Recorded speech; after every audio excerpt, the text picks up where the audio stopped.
नमस्कार साथियों, स्वागत है आप सभी का आपके अपने YouTube channel Kedarnath classes Uttarakhand में। तो देखिएगा, रात के 7 बज चुके हैं और 7 बजे रोज़ाना आप लोगों के लिए लेकर आते हैं हम उत्तराखंड की परीक्षा वाणी का रिवीजन क्लास, जो कि आपकी आगामी परीक्षाएं बीडीओ, बीपीडीओ, क्लर्क, पटवारी, पुलिस के लिए लाभदायक होगी। और कल आपका पटवारी का विज्ञापन आ चुका है और 513 पद हैं, तो उसकी तैयारी भी आपको करनी है। लेकिन सबसे पहले उन छात्रों के लिए दो बात कहना चाहूँगा कि जो इसके लिए डिसक्वालीफाई हो गए हैं अभी फ़िलहाल, जिनकी हाइट पूरी नहीं है या जो ओवर एज है अभी के लिए। बाकी आगे क्या होगा वो बात की बात है। तो अभी आपको मेनली इसको भूल जाना है कि हमारा इसमें नहीं हुआ, कभी आप इस टेंशन में रहे और कई दिन पढ़े ना। अभी आपको मेन देखना है कि आपके जो आगामी परीक्षा हैं, जैसे बीडीओ होना है, क्लर्क होना है, इन पे अपना फोकस बना के रखें। क्योंकि कई बार ऐसा होता है कि हम जो वैकेंसी आती है उसके पीछे पड़ जाते हैं, पुरानी को हम भूलते चले आते हैं। लगभग 80% छात्र यही करते हैं, जो करंट में भर्ती आती है उस पर अपना फोकस बना देते हैं, पिछले को छोड़ते चले आते हैं।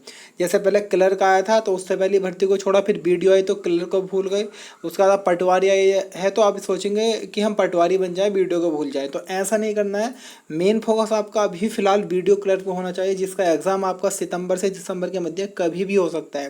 बाकी पटवारी में जो होगा वो होना ही है। एज आपकी शायद बढ़े ना बढ़े, लेकिन जो आपकी हाइट वाला मैटर है तो वो लेखपाल में तो ज़रूर कम होनी हाइट है, क्योंकि उसमें शायद कुछ गलती हुई है आयोग से उस विज्ञप्ति को जारी करने। बाकी पटवारी का तो ऐसा है, 168 हाइट पहले भी थी, इस बार भी शायद वो ही रहने का अनुमान है, क्योंकि जो आपके पहाड़ी क्षेत्र है वहाँ पर एसआई का काम यही करते हैं। तो इसमें कोई बड़ी बात नहीं है। लेकिन लेखपाल में जहाँ तक है वहाँ पूरे चांस हैं आपका हाइट कम होने के।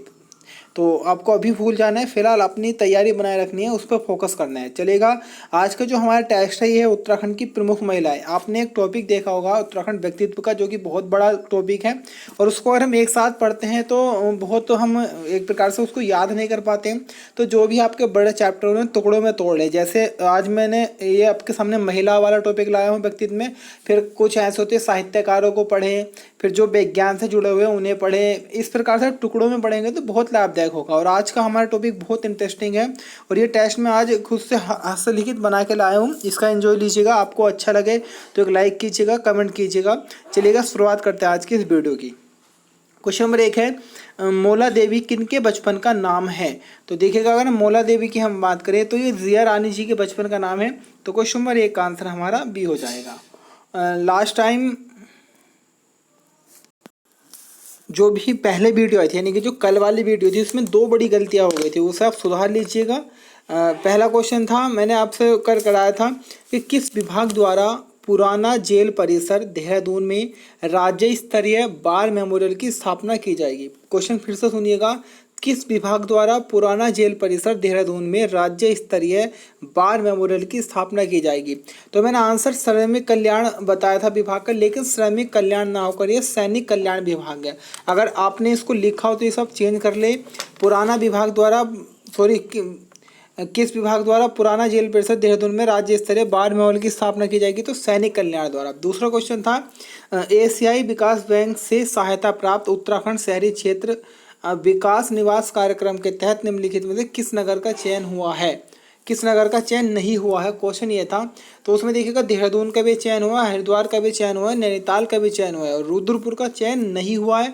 तो लेकिन मैंने वहाँ पर बताया था किसका चयन हुआ है, तो इसे आप चेंज कर लीजिएगा। बाकी पुरानी वाली वीडियो देखिएगा जो मैंने कल अपलोड की थी, क्वेश्चन नंबर 22 और क्वेश्चन नंबर 26 को आप जाके उसे सही कर लीजिएगा। चलिएगा, थोड़ी सी हम आज क्वेश्चन में हम थोड़े फैक्ट भी लेकर चलेंगे, मैं एक्स्ट्रा पॉइंट आपको बताते हुए चलूँगा।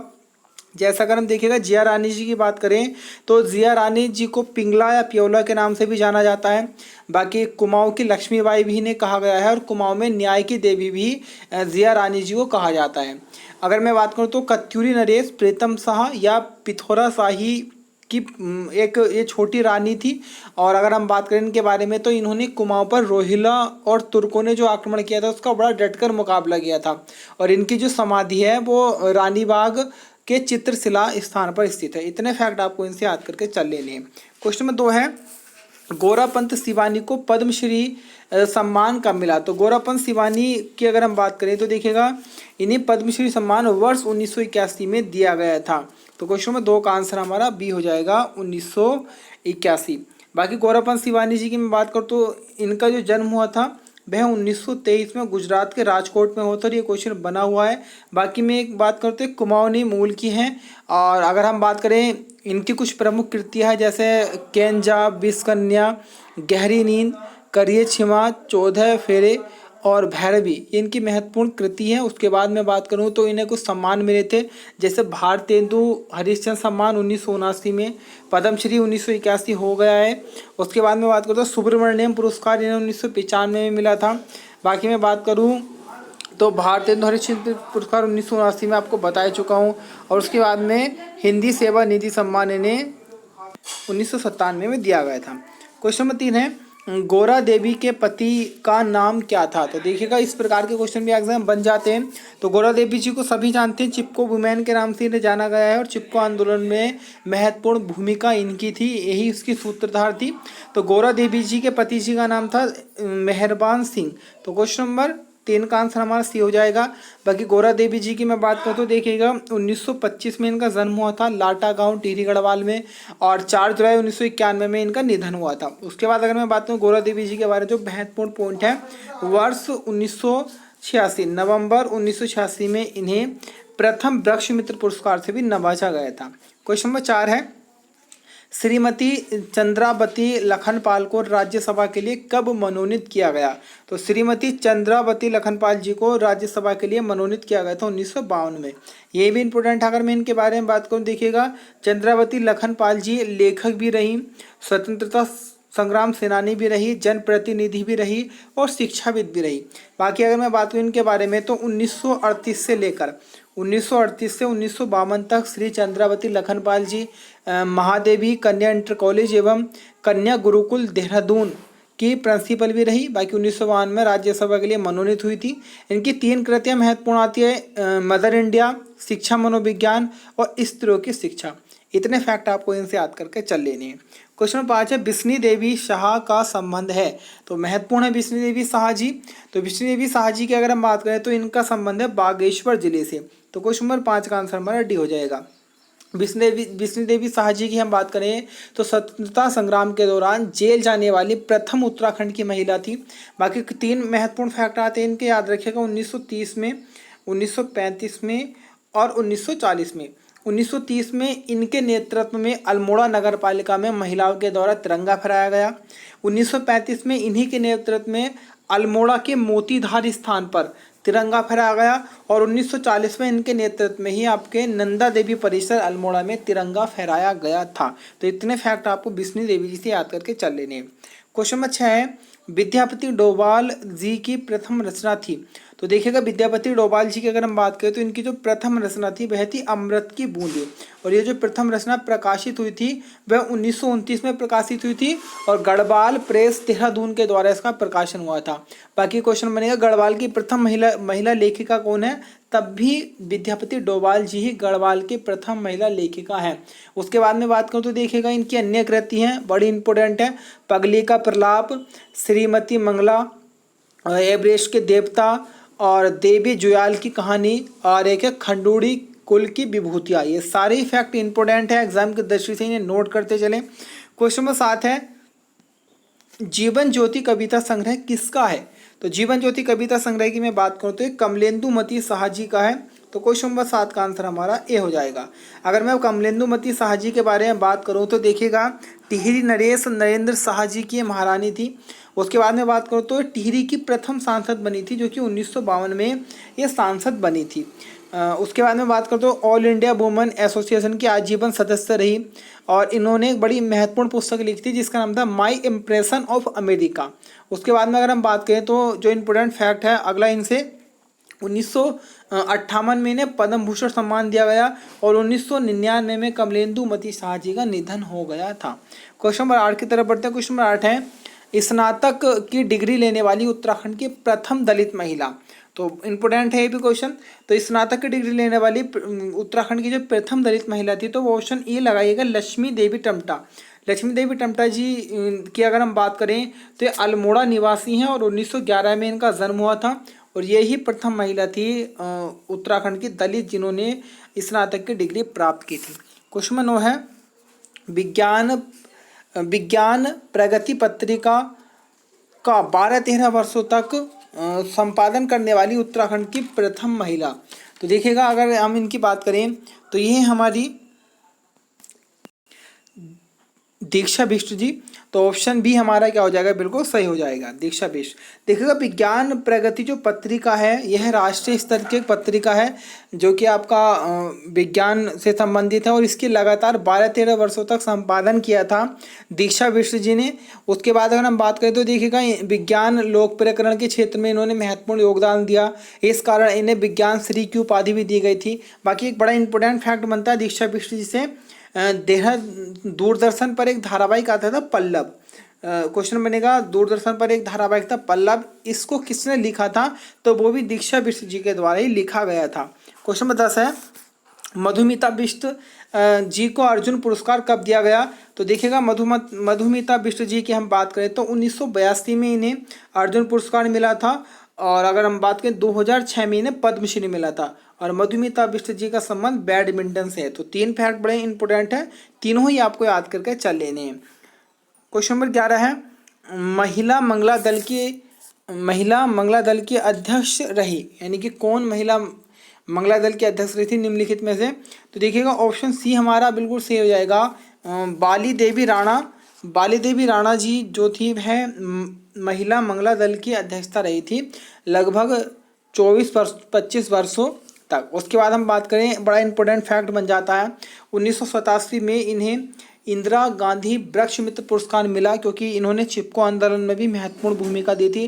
बाकी पर्यावरण शिक्षा के क्षेत्र में भी इन्होंने अपना योगदान दिया था। और एक बड़ा महत्वपूर्ण फैक्ट आता है वर्ष 2004 में नैरोबी में संपन्न global assembly of women of environment विषय पर व्याख्यान दिया था।